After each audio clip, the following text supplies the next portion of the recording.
Welcome back, focused learners. Today's explainer is an absolute game changer. We're going to demystify two of the most foundational tenses in the English language, giving you exactly what you need to communicate with total clarity and confidence. Let's get right into it.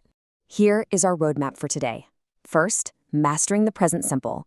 Then, structuring your sentences, navigating common mistakes, and finally, action now with the present continuous.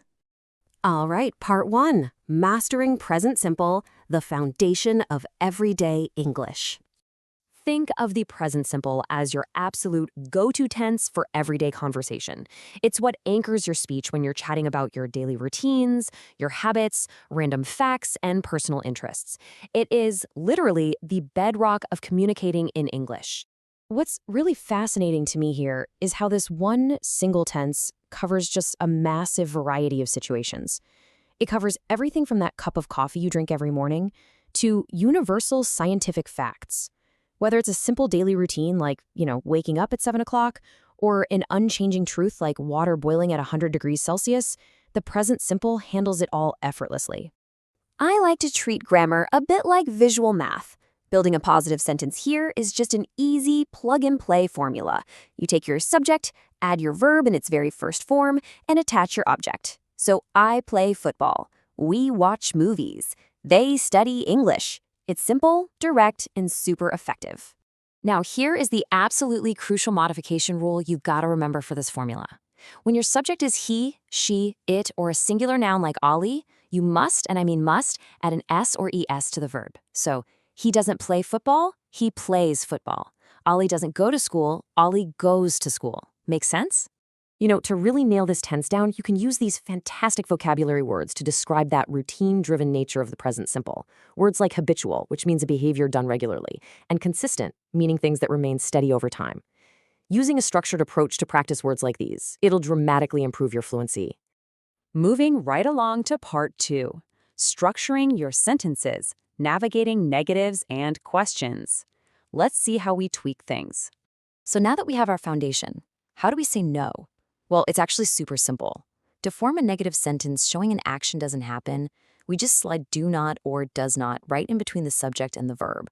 So I play football becomes I do not or don't play football. For our third-person subjects, we use does not, like she does not watch television. Okay, but what if you want to ask a friend for information? You don't just want to state a negative or positive fact, right?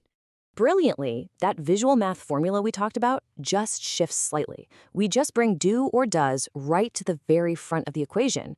Do you play football? Does she study English? That helper verb right at the start of the sentence signals to the listener immediately that a question is coming their way. All right, part 3, navigating common mistakes, or as I like to call it, the mistake clinic.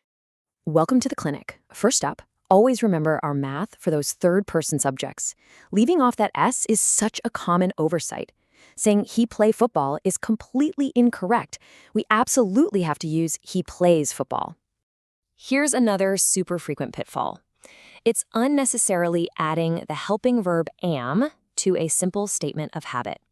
You definitely do not need to say I am eat rice. Actually, scratch that, you just shouldn't say it.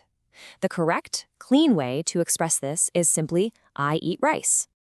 And check out this question mistake. This one trips up so many people. When asking a question with does, the S is already baked into the helper verb, so your main verb goes all the way back to its base form. Does he plays cricket is wrong. It has to be, does he play cricket? Phew. Okay, let's take a quick breather from the heavy grammar for a second and look at some fun idioms from our source material. These are fantastic for adding flavor to your conversational English. For instance, you might call an easy task a piece of cake. Or if you're forcing yourself to do something difficult, you might decide to bite the bullet. Or hey, maybe you only do something once in a blue moon, which just means very rarely.